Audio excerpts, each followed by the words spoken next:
How to make Twitter account private. Hi everyone, it is Guide Hacks, and in this video I will show you how to make your Twitter account private. Now let's get started. First we need to open our Twitter app. Here we should tap on profile icon at the top left corner.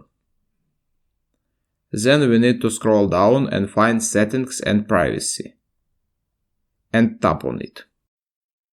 Now we see plenty of options, but we should press on privacy and safety. At the top we see audience and tagging, and we need to click on it. Now we should switch on option protect your tweets.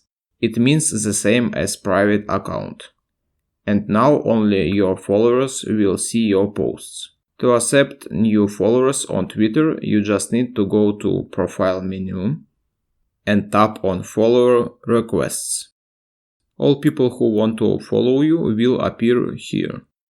That's all. It was how to make your Twitter account private. Thanks for watching. If you found this video helpful, you can leave a comment, and also don't forget to subscribe to our Guide Hacks channel, because we are doing these helpful videos every day.